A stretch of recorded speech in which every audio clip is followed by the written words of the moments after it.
Hello, welcome to Board Games with Niramas. I'm Joseph, and I'm here with Draco, of course. He's still hugging the box, as usual. And yeah, I think we're set up and ready to continue this Gaia Project talk-through that I started yesterday. This is the second and final part, and we'll go through the stuff that we didn't have time for yesterday, basically, because it took a bit longer than I thought. But I think today we're doing 15-20 minutes or so. And if you have any questions, please tell me in the chat about Gaia Project or Terra Mystica, the sort of prequel game as well. If you have any questions afterwards, if you're watching this afterwards, please tell me in the comment sections. Or if you have any pointers, if there's something I missed to bring up, or if there's something I should focus more on, just let me know and I will just head back to that later on then. So yeah, we ended yesterday with the research board, as it's called, the technologies and all that. And now I put out the scoring board here because we're going to focus on that today.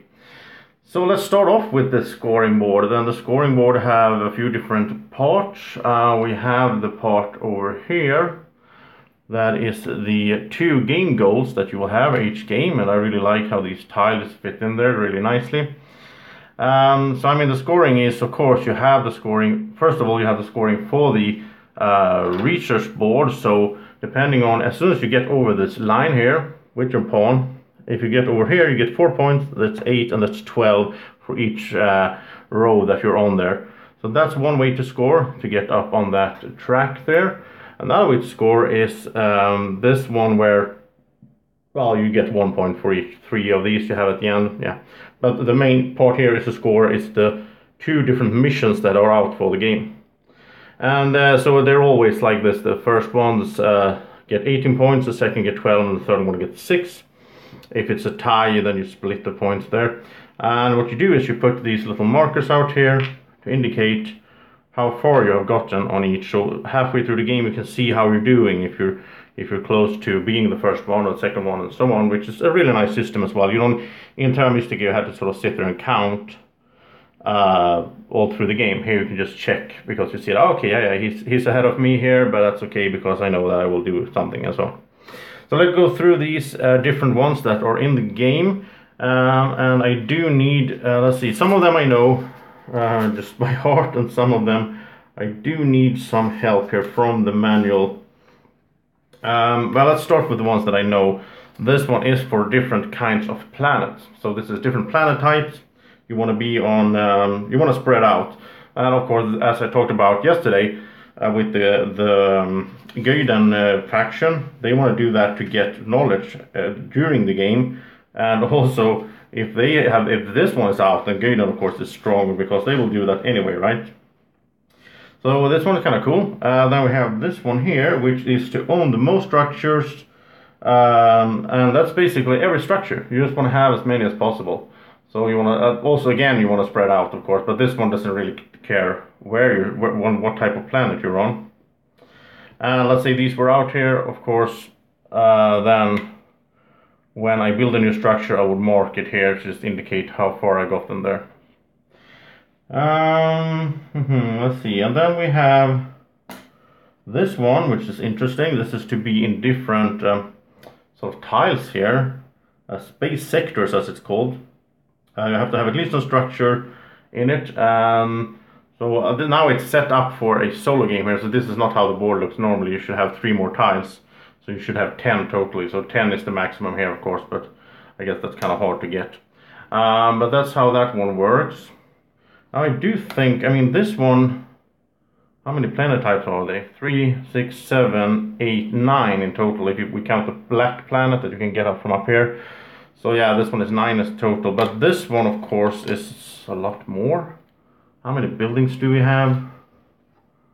That's a bunch. So 1, 2, 3, 4, 5, 6, 7, 8, 9, 10, 12, 14, 16, 18. Okay, so then the track is not even gonna make it for this one, but then we have this one, and let's see, what is that? This one I have to look up because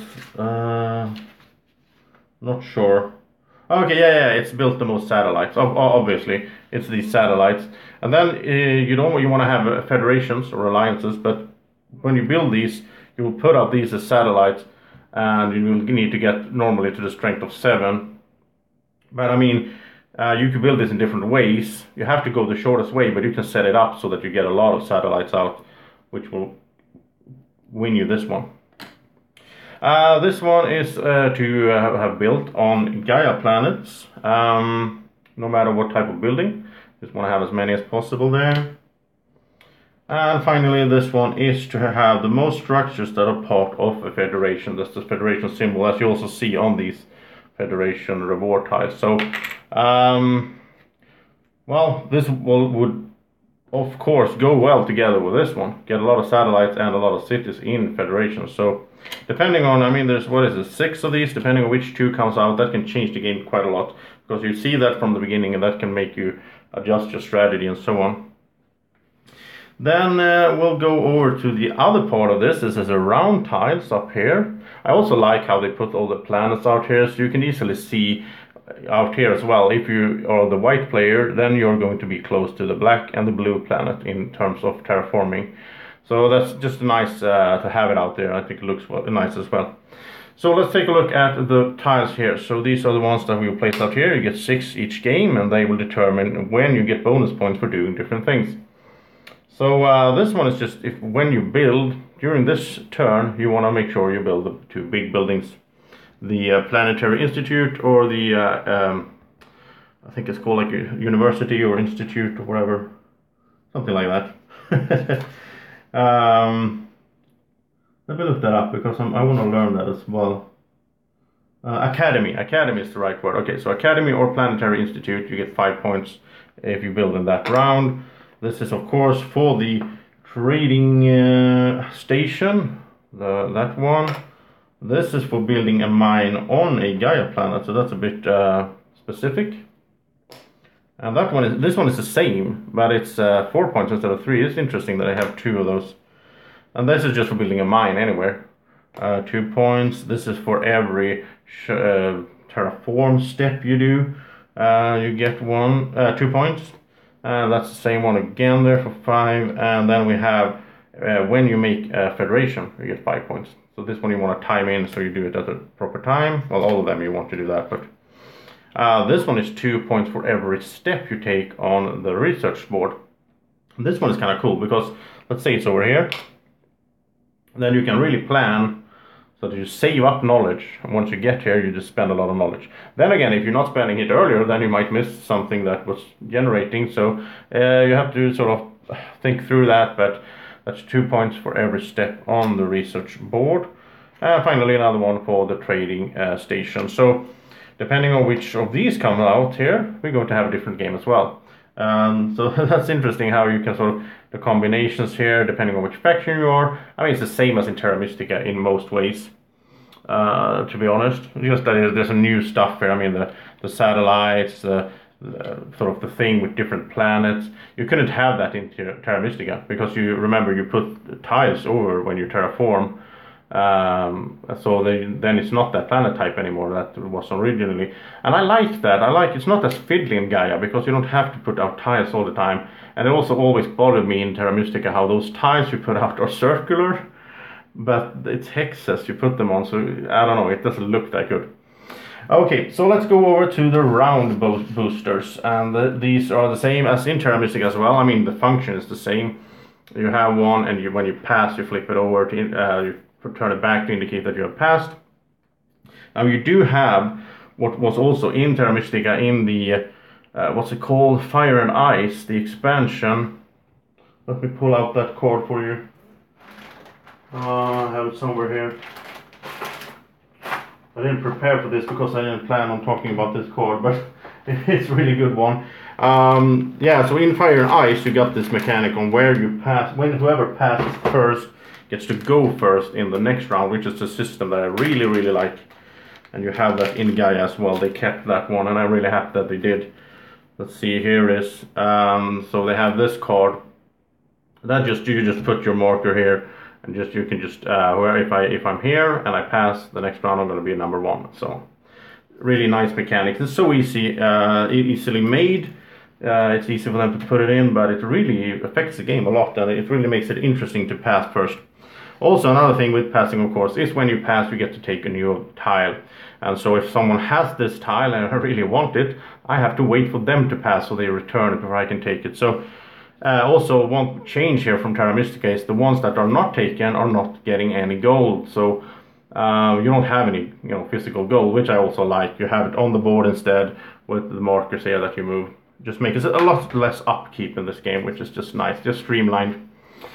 So this one is, if I have it, when I pass, the red symbol means when I pass, I'll get 1 point for every Gaia planet I'm on, and I get an income of 4 gold. Nice one. Here we have, when I pass, for every mine I have out, which could be a bunch, I'll get a point and also 1 ore. Giving up, this one is, I forgot what they are called, Institute, I think, something.